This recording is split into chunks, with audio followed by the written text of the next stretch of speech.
Kalau kita membiarkan saudara kita dengan seluruh ujian beratnya, dengan seluruh kemuliaan yang Allah berikan kepada mereka, lalu kita cuek, tidak peduli. Bukan Palestina yang butuh kita, kita yang butuh Palestina untuk memberikan bukti eksistensi iman kita kepada Allah. His love for you is unconditional. You knew it from the start. He's the one. This feeling is incredible. زينت السماء وضعت الجبال أمرت البحار وخلقت الجنان سيرت الكواكب ربنا آتينا في الدنيا حسنة وفي الآخرة حسنة وقنا.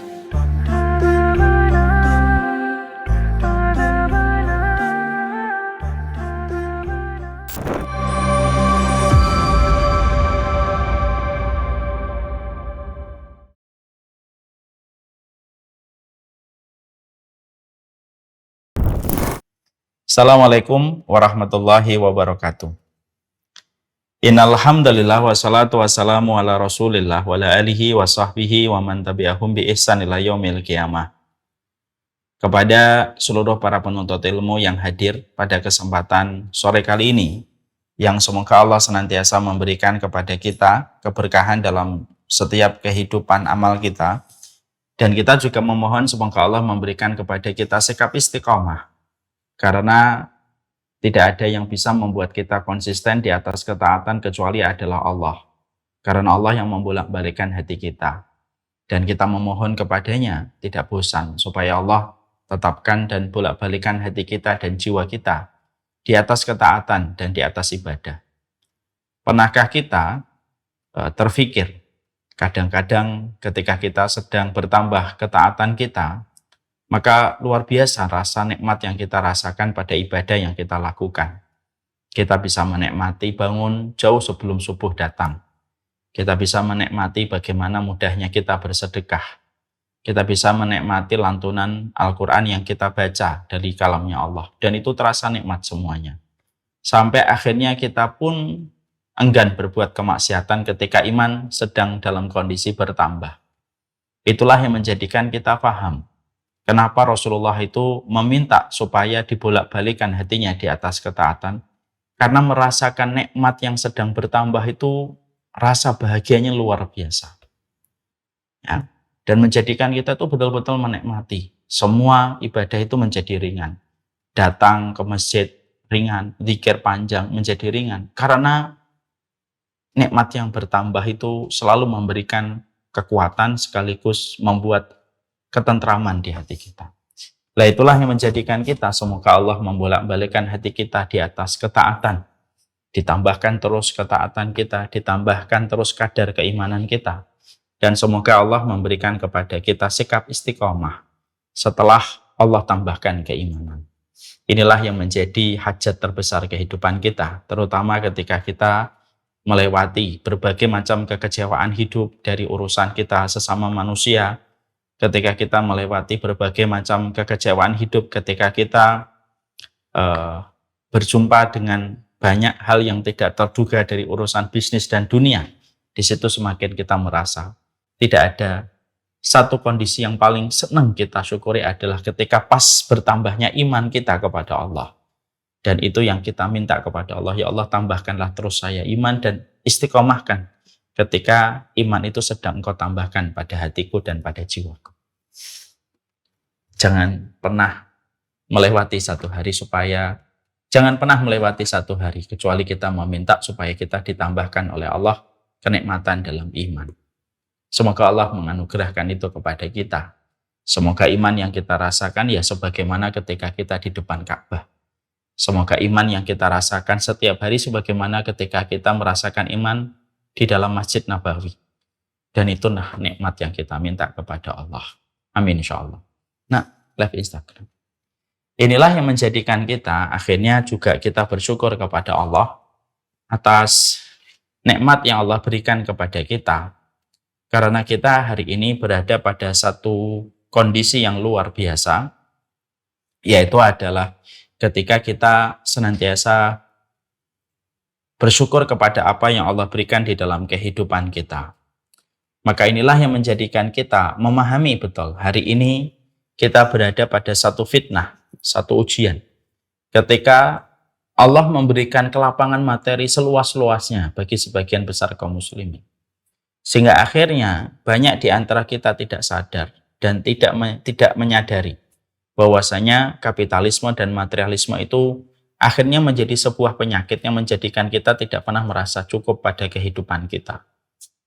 Ketika kita paham materialisme, kapitalisme ini merupakan penyakit yang membuat kita tidak pernah merasa cukup, tidak ada obat komposisi racikan yang paling tepat menghadapi materialisme kecuali adalah kesyukuran kita. Dan hari ini materialisme itu bertambah lebih berat lagi ketika teknologi dan sosial media menambah kadar penyakit dari materialisme ini. Sehingga akhirnya kita begitu dekat dengan teras kehidupan orang. Kita tahu bagaimana rumahnya, kita paham bagaimana mobilnya, kita paham bagaimana kondisi kamar mandinya, yang menjadikan akhirnya kita semakin merasa tidak cukup dengan apa yang kita bandingkan pada rumah kita. Inilah yang menjadikan kita paham.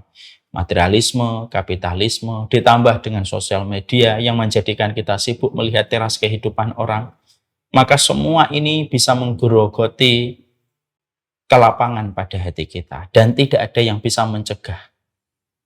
Kecuali adalah syukurnya kita kepada Allah. Semoga kita senantiasa bersyukur betul kepada Allah atas setiap yang Allah berikan pada kehidupan kita.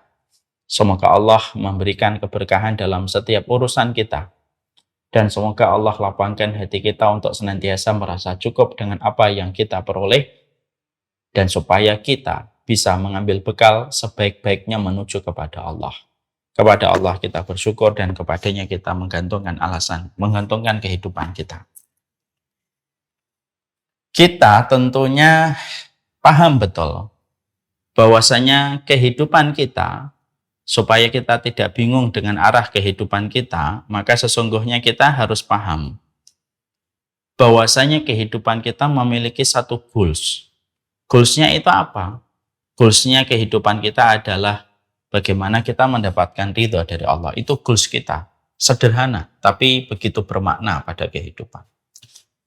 Siapapun yang memahami bahwasanya goalsnya itu adalah bukan jabatan, bukan status, bukan pula pencapaian finansialnya, tapi goals kehidupannya adalah bagaimana dia mendapatkan keridhaan dari Allah Subhanahu wa Ta'ala, maka itu merupakan sebuah perkara yang sejatinya puncak tertinggi pencapaian kita dalam kehidupan kalau kita mendapatkan goals kita terpenuhi, yaitu mendapatkan keridhaan dari Allah.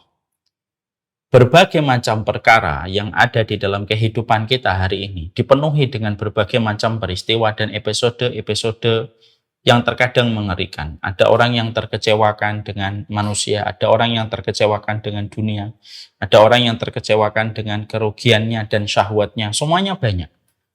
Maka akhirnya semakin kita tersadarkan. Memang nggak ada goals yang memberikan kebaikan hidup kita itu kecuali satu, simple. Goals kita dalam hidup itu dapat ridhanya Allah. Lah inilah yang menjadikan kita paham. Ketika kita menetapkan bahwasanya goals kehidupan kita adalah mendapatkan keridhaan dari Allah, maka tentunya kita harus mengerti mendapatkan keridhaan dari Allah itu harus diukur dengan planning yang tepat, akurasi yang jelas. Dan itu berdasarkan kepada referensi yang datang dari kitabullah dan sunnah. Karena untuk mendapatkan keridhaan dari Allah itu tidak bisa dengan prasangka, tidak bisa dengan praduga, tidak bisa sebagaimana kita mengisi teka-teki. Tapi untuk mendapatkan keridhaan dari Allah itu harus berbasis kepada referensi yang jelas yang datang dari kitabullah dan sunnah. Supaya lahir petunjuk dalam kehidupan kita. Apa yang harus kita lakukan, apa yang tidak perlu kita lakukan. Supaya kita mampu betul-betul mendapatkan apa yang menjadi tujuan terbesar pada kehidupan kita, yaitu adalah ridhanya Allah. Kita tahu betul, orang itu kalau goalsnya bukan Allah, hidupnya pasti berantakan. Kalau punya harta, dia tidak tahu bagaimana memperlakukan hartanya. Kalau dia punya istri, dia tidak tahu bagaimana memperlakukan istrinya. Kalau dia punya suami, dia tidak tahu bagaimana memperlakukan suaminya. Kenapa?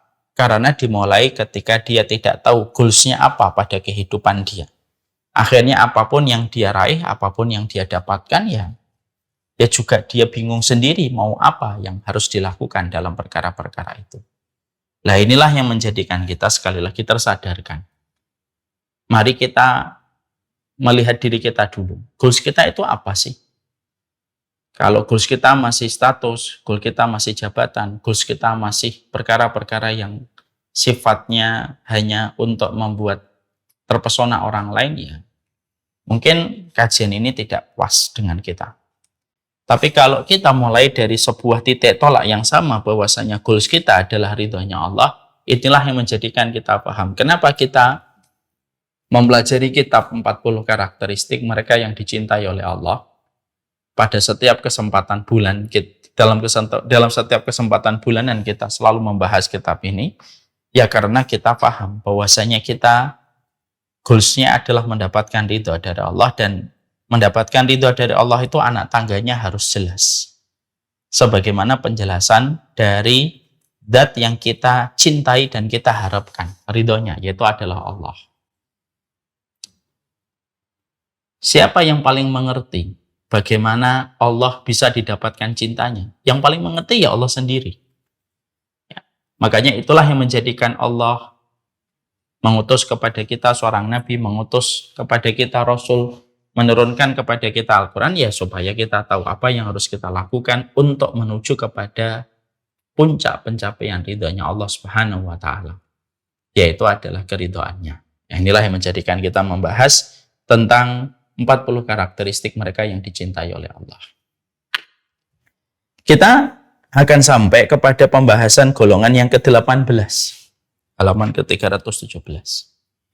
Bahwasanya di antara episode kehidupan orang yang beriman, maka salah satu episode kehidupan kita sebagai hamba yang terus beriman kepada Allah, yaitu adalah bagaimana atmosfer yang harus kita pahami di dalam konsep kita untuk mendapatkan ridhonya dari Allah, yaitu adalah bagaimana kita harus memiliki sebuah hati dengan indikator kesehatan pada hati itu, di mana salah satu indikator sehatnya hati kita itu satu. Ya, salah satu indikator sehatnya hati kita itu banyak. Salah satunya adalah bagaimana kita memberikan hati kita untuk mencintai sesama manusia yang beriman semata-mata karena Allah. Ya. Jadi artinya bahwasanya Islam itu bukan hanya fikih ngatur ibadah kita, ngatur bagaimana sujud dan rukuk kita. Tapi sesungguhnya sunnah itu mengatur kepada kita bagaimana kita menetapkan rasa cinta yang ada pada hati kita untuk kita berikan rasa cinta kita kepada manusia disebabkan karena Allah. Karena iman sejatinya tidak akan sempurna, kekuatan yang didapatkan pada proses keimanan sampai kita mendapatkan orang yang kita cintai dan orang itu mencintai kita karena Allah, dan kita saling membackup dan saling menguatkan menjadi satu kesatuan, menggelinding bersama menuju kepada ridhonya Allah. Karena kita memang bukan makhluk yang diciptakan oleh Allah defaultnya itu sendirian. Kita merupakan makhluk yang diciptakan oleh Allah, defaultnya manusia itu adalah diciptakan bahwasanya manusia itu membutuhkan manusia yang lain, membutuhkan respect, membutuhkan cinta dari manusia yang lain yang sama-sama mencintai tujuan yang sama. Lalu mereka saling bergandengan menuju kepada Allah ketika mereka saling mencintai karena Allah. Dan itu harus kita mengerti supaya kita paham bahwasanya mendapatkan teman, mendapatkan sahabat itu bukan perkara yang sifatnya hanya semata-mata ini urusan pahala, tapi mendapatkan teman dan mendapatkan sahabat dalam perjalanan kita menuju kepada Allah bukan hanya pahala. Tapi memang itu fitrah kehidupan kita, bahwasanya kehidupan kita itu tidak akan bisa lepas kecuali kita punya teman yang kita saling sayangi, sahabat yang kita sayangi semata-mata karena Allah. Makanya Allah menyampaikan kepada kita, ya, di dalam salah satu ayatnya, Allah menyampaikan kepada kita di dalam salah satu ayatnya, ya ayyuhalladzina amanu taqullaha wa kunu ma'as-shadiqin. Wahai orang yang beriman, bertakwalah kamu kepada Allah, wa kunu ma'as-shadiqin. Wahai orang yang beriman, bertakwalah kamu kepada Allah dan bersamalah kamu dengan orang-orang yang benar. Artinya, Allah itu memerintahkan kita bertakwa, tapi Allah juga memerintahkan pada posisi ayat yang sama supaya kita bersama dengan orang yang benar. Kenapa? Karena ketakwaan itu tidak akan tegak lurus sampai kita mendapatkan pilar untuk menguatkan ketakwaan itu ketika kita berkumpul bersama dengan orang yang kita cintai karena Allah. Kenapa? Itu yang meringankan beban dan tugas kita dalam kehidupan menuju kepada Allah. Beriman sendirian itu berat. Makanya tidak ada nabi, makanya kita menjumpai para nabi mereka memiliki circle dan pertemanan yang memberikan support yang luar biasa kepada para nabi itu. Hatta sekelas para nabi, sampai para nabi pun mereka mendapatkan teman-teman yang mendukung mereka dan sahabat yang memberikan dukungan kepada mereka. Nabi Dawud ada Sulaiman, Nabi Musa ada Harun, Nabi Isa ada kaum Hawariyun. Rasulullah ada Abu Bakar, ada Umar, ada Utsman, ada Ali. Memberikan arti kepada kita. Sampai para nabi pun di dalam menapak jalan keimanan dan menebarkan risalah-risalah kenabian, menyampaikan kepada manusia tentang tauhid bahwasanya Allah yang paling berhak disembah, satu-satunya di atas muka bumi, itu pun mendapatkan support system dari orang-orang yang beliau cintai mereka karena Allah dan mereka mencintai Rasulullah karena Allah.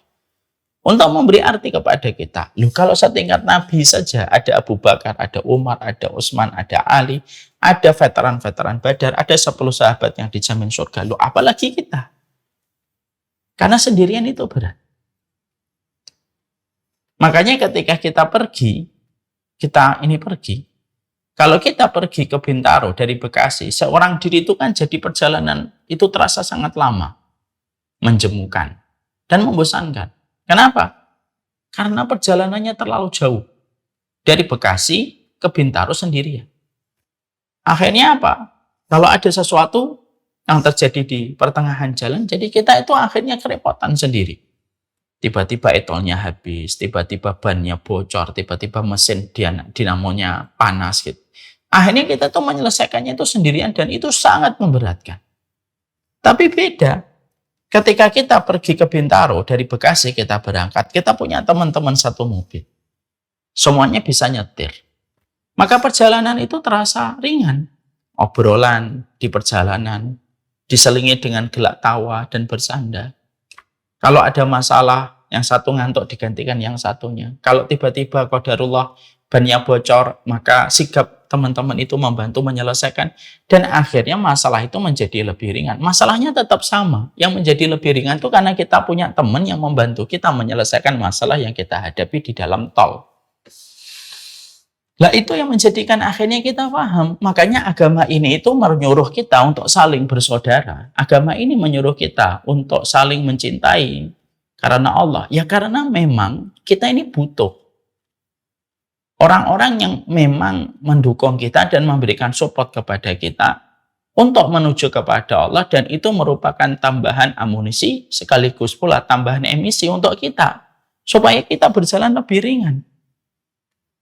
Makanya akhirnya apa? Golongan yang dicintai oleh Allah itu golongan yang mereka itu mencintai orang beriman karena Allah dan itu besar. Bukan hanya dari sudut pandang pahala tapi dari sudut keringanan kita.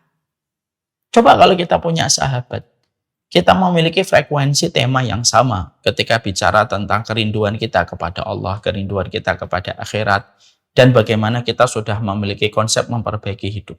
Obrolan itu jadi enak. Kalau ada masalah, saling membackup, saling membantu, saling meringankan. Dan itulah yang dimaksudkan oleh Allah. Kenapa kita diperintahkan? Bertakwalah kamu kepada Allah dan bersamalah dengan orang yang jujur.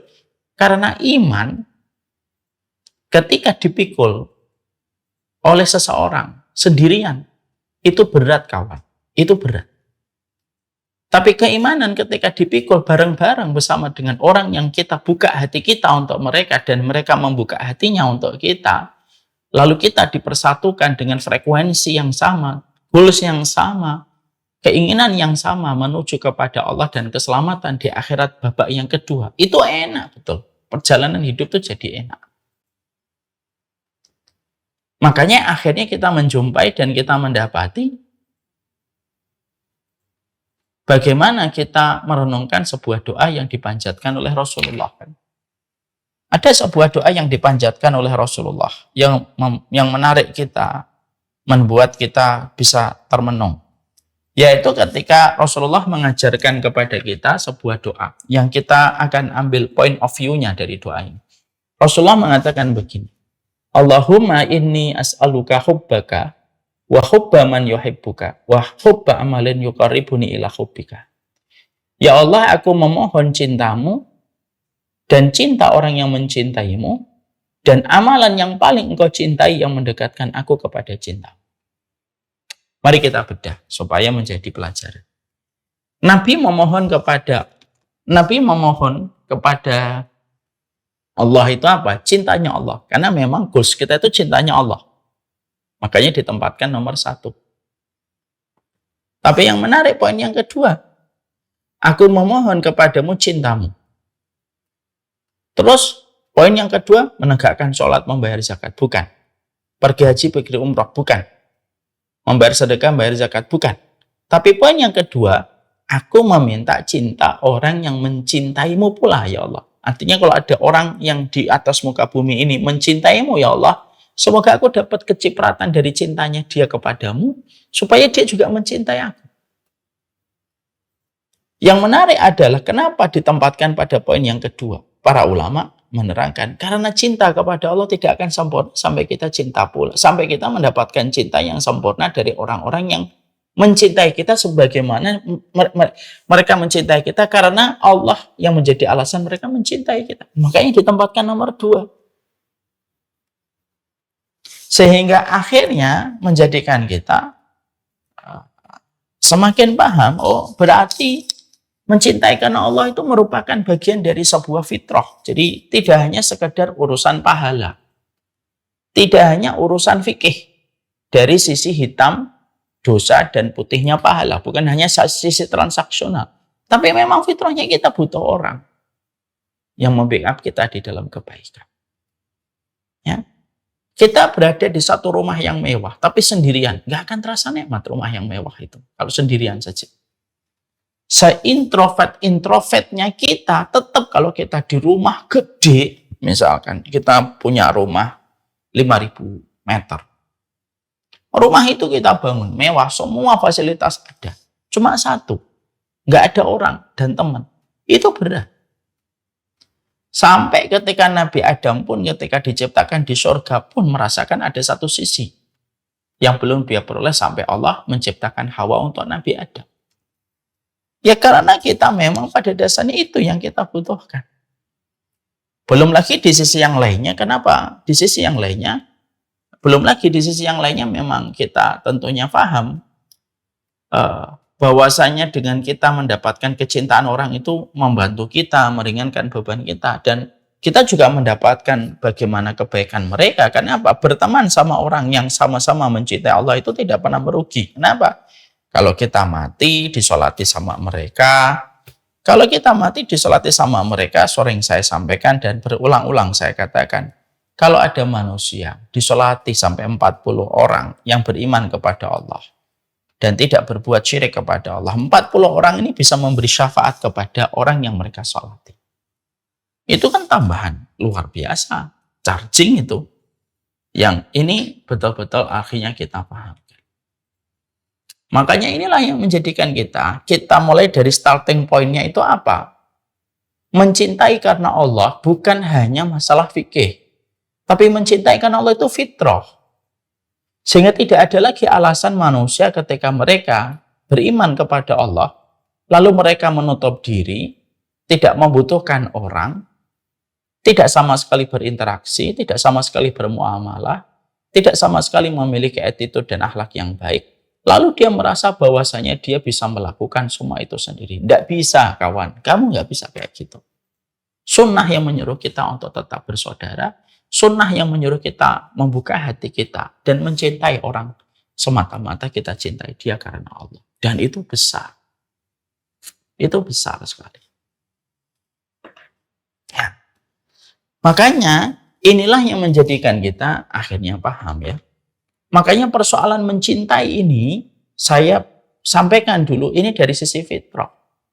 Supaya akhirnya kita paham bahwasanya basicnya manusia itu butuh orang. Basicnya manusia itu butuh orang.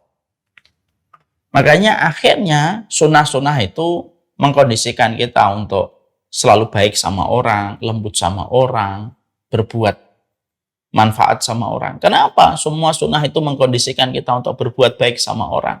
Ya karena kita paham betul. Ya. Karena ketika kita berbuat semua itu, maka kita akan mendapatkan cintanya. Dan cinta itu yang memberikan feedback yang sama untuk kita.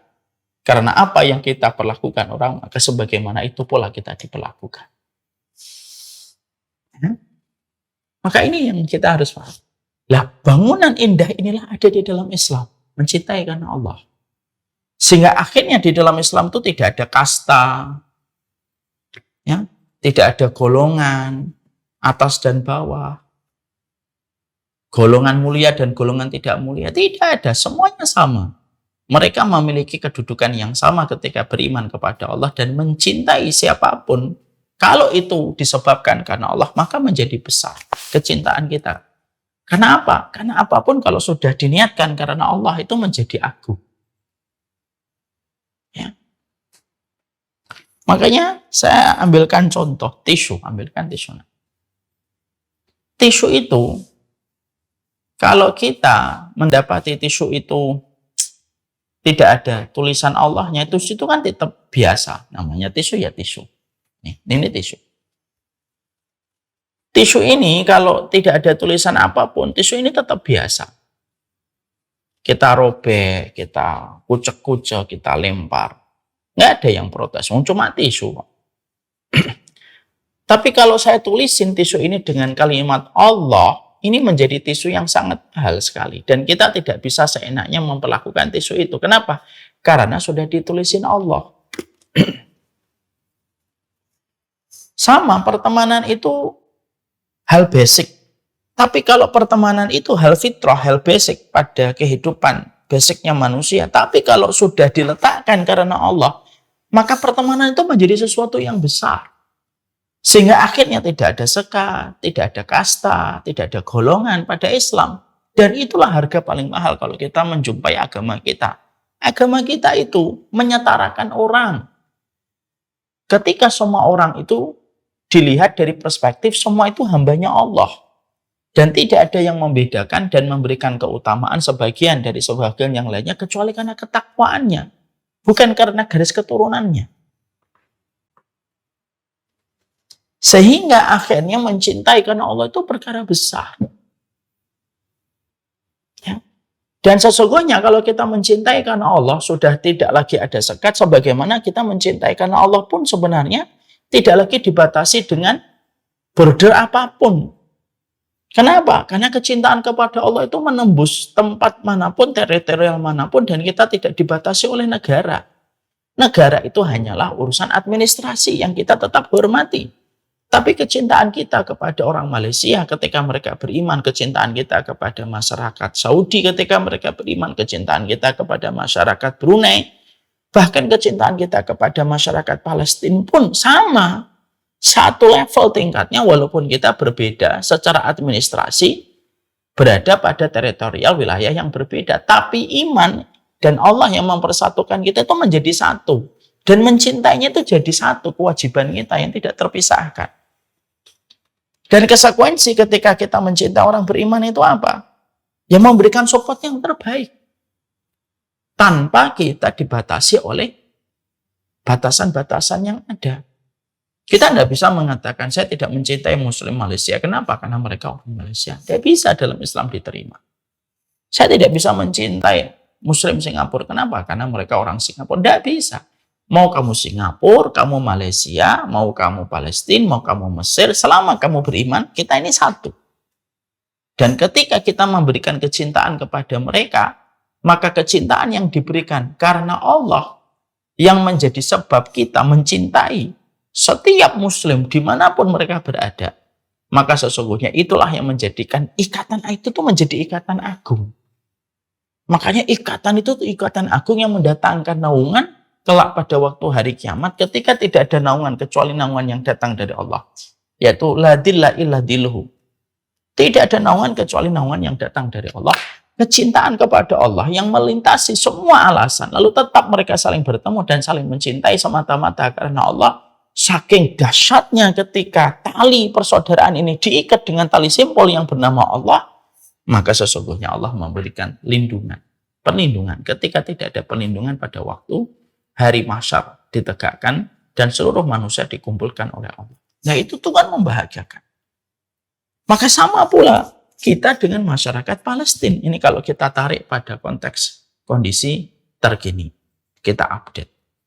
Maka kita dengan Palestina itu sebenarnya tidak usah kita meributkan teritorialnya. Ya selama Muslim ya semuanya saudara kita.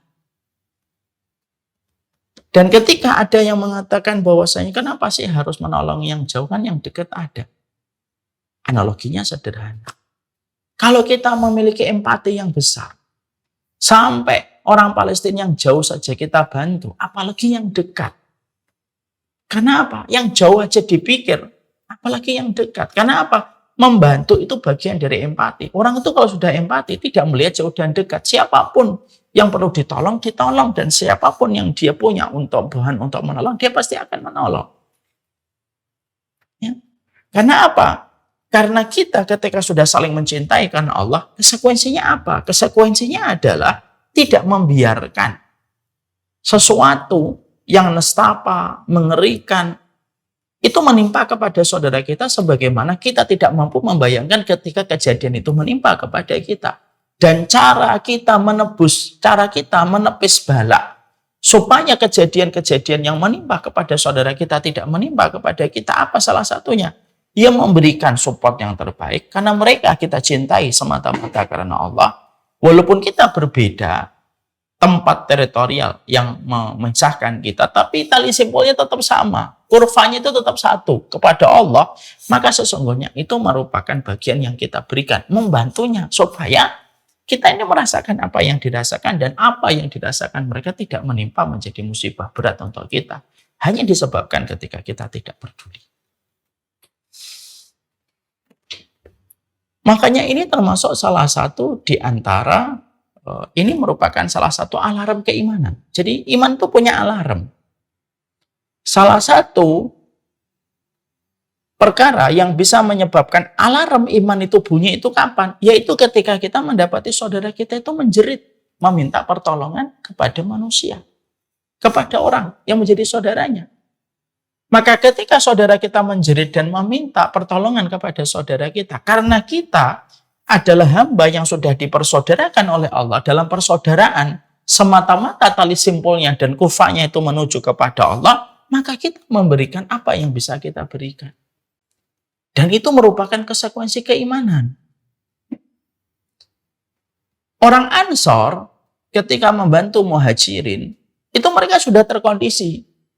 Kenapa? Ya karena mereka tahu konsekuensi untuk beriman kepada Allah adalah mencintai orang yang beriman.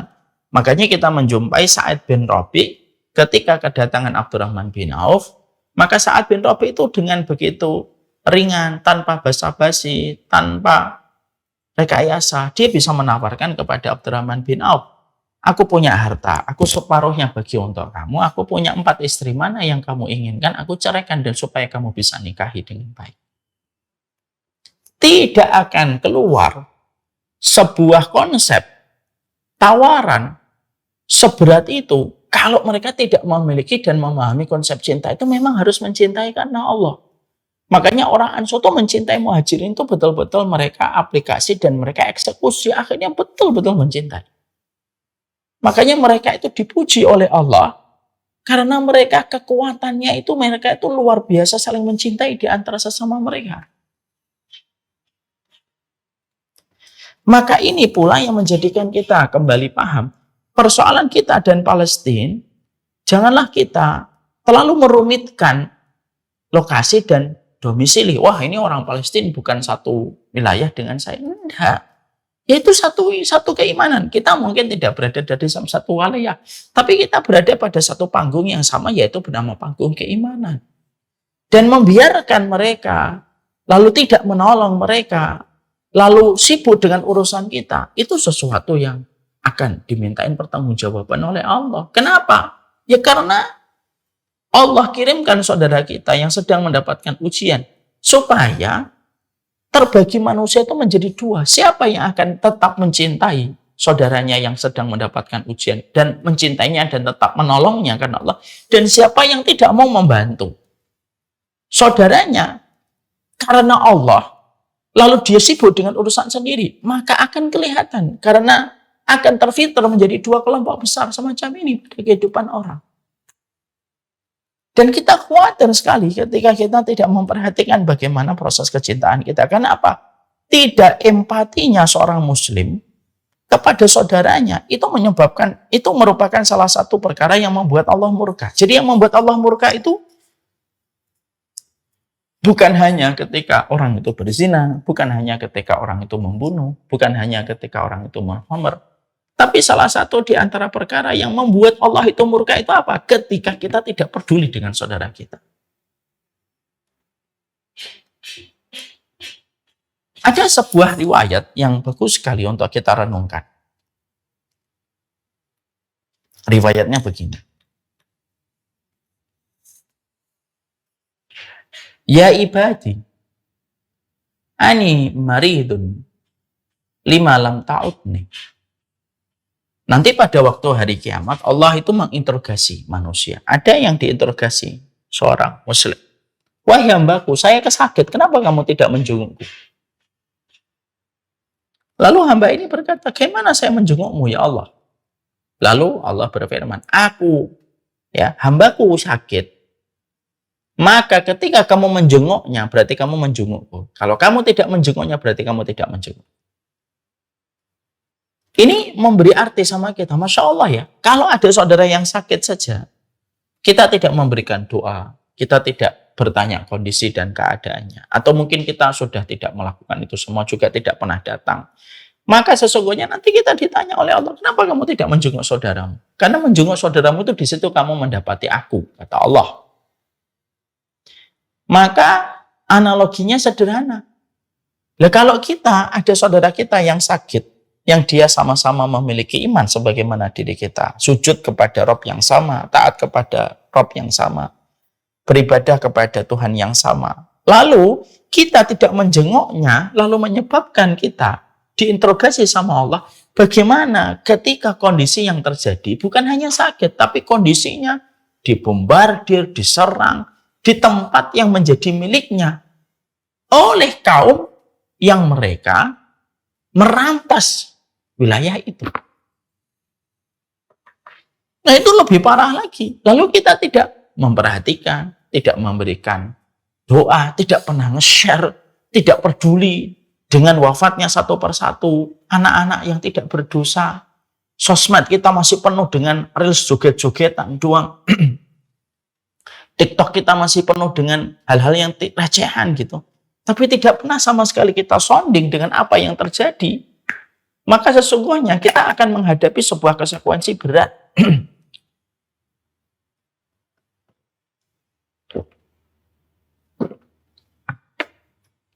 Kita akan menghadapi konsekuensi berat.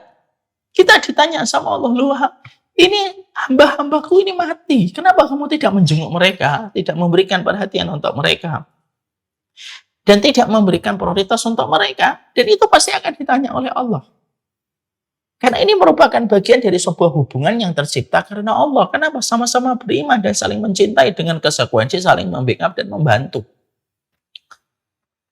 Selain hadis itu, ada hadis lagi yang perlu untuk kita renungkan. Ada hadis lagi yang perlu kita renungkan. Ada satu hadis yang perlu untuk kita pikir. Rasulullah bersabda, "Utibat imra'atun fi hirratin sajanatha, la hiya atlaqatha wa la hiya ta'kulu min khashashil ardi." Ada seorang hamba, ada seorang perempuan, kata Nabi.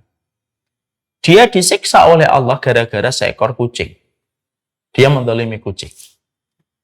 Kucing itu dia masukkan ke dalam satu ruangan tertutup, lalu dikunci. Ya, dan ini sampai berhari-hari. Kucing itu tidak dibiarkan bebas untuk makan apa yang tumbuh di atas muka bumi dan apa yang didapatkan di atas muka bumi. Ya. Tetapi juga tidak dikasih makan ketika dikunci di dalam kamar yang tertutup. Lalu kata Nabi, dia disiksa gara-gara kucing yang dia zalimi. Apa yang kita ambil sebagai benang merah untuk kita? Begini benang merah. Kalaulah mendiamkan kucing sampai mati, menyebabkan seorang wanita disiksa oleh Allah dengan siksa yang berat. Gara-gara dia membiarkan kucing mati kelaparan. Coba kita buka pikiran kita. Gimana analoginya ketika kita membiarkan saudara kita yang kita cintai dan kita saling mencintai karena Allah, karena kita punya iman yang menjadi mahar untuk saling mencintai. Lalu kita biarkan saudara-saudara itu, mereka mati, mereka terbunuh, mereka wafat dengan tetesan darah tiap harinya. Rudal, roket menghantam kepada saudara-saudara kita yang ada di Palestina. Lalu kita mendiamkan. Lalu tidak sama sekali tergerak hati kita. Nulis WhatsApp tidak, mungkin nulis status tidak, di Instagram tidak, menyebarkan pun tidak, membantu pun tidak, bahkan cenderung nyinyir. Itu mana saling mencintai karena Allah itu di mana?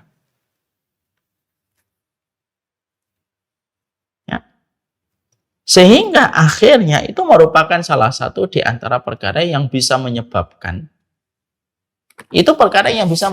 hilangnya keberkahan pada kehidupan hati kita ketika tidak lagi ada sensitif. Makanya saya bingung ya sama orang gitu. Sudah nggak nolong, sudah nggak membantu, nyinyir sama perjuangan teman-teman. Sama perjuangan teman-teman yang ada di Palestina ketika mereka sedang berjibaku untuk memenangkan pertempuran mereka melawan Zionis Yahudi laknatullah alaihi. Ya. Jadi inilah yang menjadikan akhirnya kita memahami betul. Penting sekali bagi kita di dalam kehidupan kita. Kita harus paham mencintai karena Allah itu salah satu di antara hal besar. Ini termasuk akidah. Jadi mencintai Allah itu termasuk akidah dan ini termasuk nikmat yang hilang hari ini. Maka termasuk konsekuensi ketika kita mencintai karena Allah itu apa? Yaitu kalau kita mencintai karena Allah tidak ada sekat, tidak ada golongan, tidak ada kasta. Dan salah satu konsekuensi kalau kita sudah mencintai karena Allah itu apa? Ya sudah tidak ada lagi warna kulit yang membedakan dan tidak ada lagi nama negara yang membedakan. Karena apa? Secara iman kita itu satu. Negara itu adalah administrasi yang ada pada kehidupan kita. Sehingga inilah yang menjadikan kita memberikan prioritas untuk saudara kita. Terutama untuk saudara-saudara kita di Palestina. Ini salah satu di antara hal yang kita berikan perhatian. Bagaimanapun mereka itu hidup di satu wilayah yang diberkahi oleh Allah. Dan sebenarnya kalau kita meneteskan air mata melihat kejadian yang menimpa kepada saudara kita di Palestina, itu sebenarnya bukan karena kita sedih, tapi kita itu sedang menangisi kondisi kita.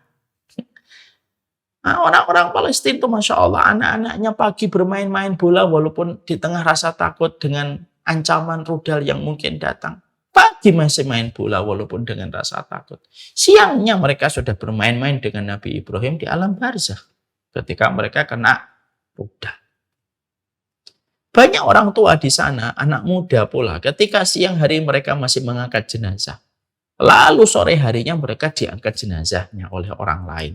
Dan mereka mati dalam kondisi menyaksikan Allah menjadi Tuhan bagi mereka. Kalau mereka, orang-orang Palestina, Masya Allah, anak-anak mudanya terlambat menikah, bukan karena terlambat menikah itu mereka bermaksiat, mereka joget di TikTok, mereka pamer aurat di Instagram. Enggak, mereka terlambat menikah itu karena mereka sibuk menyelamatkan orang, sibuk membantu, sibuk memikirkan bagaimana kaum muslimin selamat di tempat yang mereka hidup di dalamnya. Maka kesibukan itu yang menjadikan mereka terlambat menikah. Kenapa? Karena banyak perempuan di sana ketika diketok pintu rumahnya oleh seorang laki-laki mereka berkata, buktikan cintamu dulu kepada Allah, baru nanti kamu melamar diri kami sebagai istri kalian. Kalau kita di sini bermandikan dengan air hujan yang membasahi bumi dan permukaan, maka orang Palestina itu tanahnya para syuhada. darah membasahi tanah Palestina. Ya, maka sesungguhnya kecintaan kita kepada mereka itu harus kecintaan yang harus kita tanam gitu. Dan mereka berada pada satu wilayah yang betul-betul Allah berkahi. Sebagaimana dikatakan oleh Rasulullah, inna malaikatar rahman basitotun ajnihatiha ala ardisya. Malaikat ar-Rahman itu kalau mereka mengepakkan sayapnya, mereka mengepakkan sayapnya itu di atas wilayah Syam. Kenapa kok mereka memilih mengepakkan sayapnya di atas wilayah Syam? Karena kecintaan para malaikat ar-Rahman terhadap wilayah Syam. Wilayah Syam itu Palestina, Yordan, Lebanon, Suriah. Itu pula yang kita jumpai, itu pula yang kita dapatkan. Bagaimana Rasulullah Shallallahu Alaihi Wasallam mendoakan penduduk Syam sampai beliau berdoa, Allahumma barik fi Syamina, Allahumma barik fi Syamina, Allahumma barik fi Syamina, wa fi Yamanina ya Rasulullah, wa fi Yamanina. Ya Allah berkahilah kami, ya Allah berkahilah penduduk Syam, berkahilah penduduk Syam. Diulang-ulang oleh Nabi sampai ada seseorang sahabat yang menyeloroh, bagaimana dengan Yaman ya Rasulullah? Ya juga dengan Yaman. Itu membuktikan lagi kepada kita, alasan kita membantu mereka sebagai bagian dari konsekuensi saling mencintai karena Allah, yang tidak ada sekat, tidak ada warna kulit, tidak ada latar belakang, suku apapun, kecuali kita telah disatukan dengan satu keimanan. Maka tambahannya itu apa? Tambahannya karena mereka memang orang-orang luar biasa, yang mereka dipilih oleh Allah untuk memikul beban ujian itu yang berat. Dan Allah tidak pernah salah memikulkan beban ujian kepada hamba yang Allah kehendaki. Maka mencintai mereka itu sudah modal bagi kita supaya bisa dikumpulkan dengan mereka. Apa kita tidak iri dengan saudara-saudara kita yang mereka, Masya Allah ya, dipilih oleh Allah satu persatu untuk kembali kepada Allah dengan cara yang paling mulia. Maka mencintai mereka, kita mencintai mereka. Anta ma'aman ahbabta, kamu akan dikumpulkan bersama dengan orang yang kamu cintai. Maka kita memberikan empati, memberikan simpati, memberikan perhatian, mendoakan, membantu dengan apa rezeki yang Allah berikan kepada kita. Pasti itu akan menghantarkan cinta kita kepada mereka dan cinta kita kepada mereka mempertemukan kita dengan mereka kelak di akhirat. Anak-anak yang wafat itu mana tempatnya kalau bukan surga? Yang belum balik, belum 12 tahun, belum 15 tahun, yang sebagian besar korban hari ini adalah anak-anak yang mereka wafat di bawah usia 15 tahun. Anak-anak. Mereka sedang bermain-main itu dengan Nabi Ibrahim di alam barzakh. Kalau kita ingin dikumpulkan dengan anak-anak yang beruntung ini, ya berikan kecintaan kita kepada mereka. Ini bukan berarti kita tidak punya nasionalisme. Loh, orang mukmin itu mencintai negerinya, tidak usah khawatir. Ketika kita memberikan bantuan kita kepada orang-orang Palestina itu tanpa mengganggu dan tanpa mengiris dan menafikan kecintaan kita kepada negeri kita kan. Karena yang jauh aja dipikir, apalagi yang dekat. Dan itu yang menjadikan kita akhirnya memahami. Kita mencintai wilayah Syam. Kita mencintai penduduk Syam. Ya karena Allah. Tali simpulnya satu, yaitu adalah Allah. Ya. Dan ketika kita mencintai mereka, ya karena itu merupakan konsekuensi dari keimanan kita kepada Allah. Dan itulah yang menjadikan kita.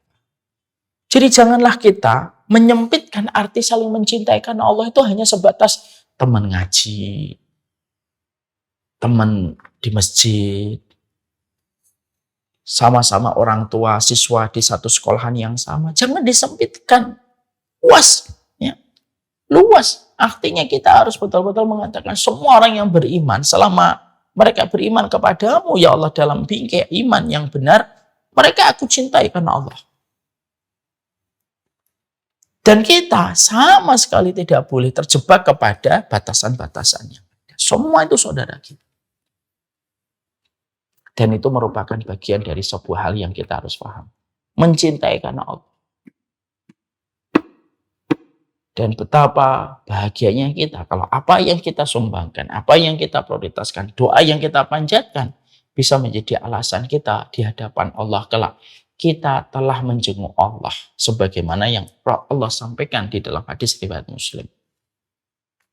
Supaya kita tidak memiliki benang merah dengan seorang perempuan yang membiarkan kucing mati, lalu perempuan itu akhirnya mendapatkan siksa pedih gara-gara membiarkan kucing mati.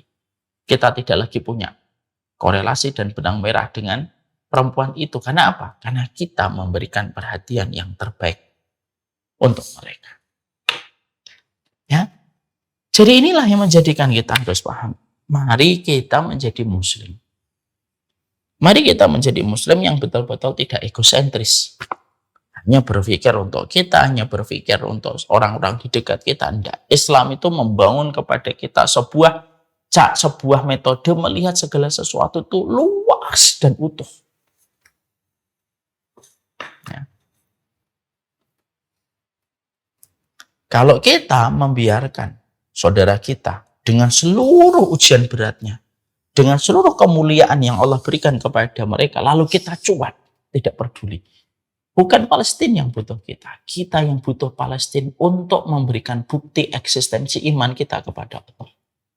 Palestina nggak butuh kita. Kenapa? Kamu tidak mencintai pun ada orang yang menggantikan posisimu. Ya kan?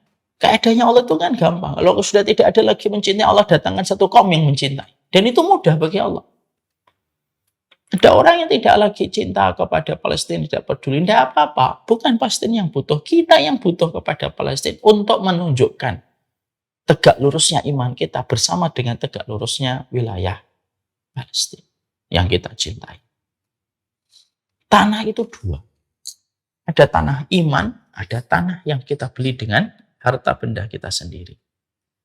Harta benda yang kita punya, kita membeli tanah itu tanah pribadi kita. Ada yang beli, ada yang kontrak. Tapi tanah iman itu 4, Mekah, Madinah, Syam, dan Yaman. Dan itu yang menjadikan semakin kita paham. Mari meletakkan kekuatan kita mencintai. Tidak tersekat dengan batasan-batasan yang sempit. Tapi mengembalikan kepada sudut pandang yang luas. Karena cintanya kita disandarkan kepada Allah yang maha besar dalam kehidupan alam semesta.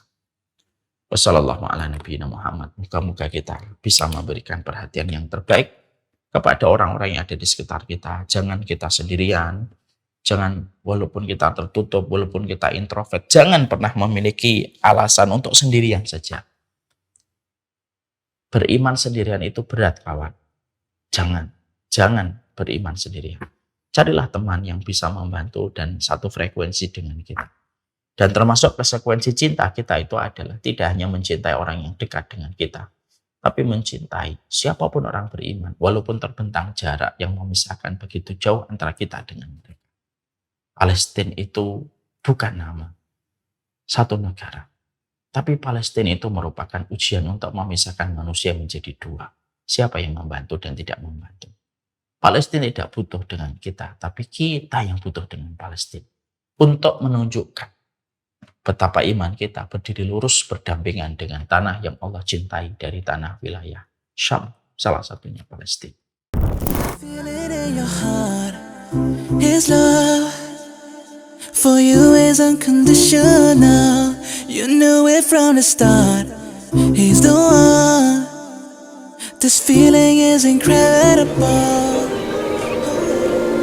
زينت السماء وضعت الجبال أمرت البحار وخلقت الجنان سيرت الكواكب ربنا آتينا في الدنيا حسنة وفي الآخرة حسنة وقنا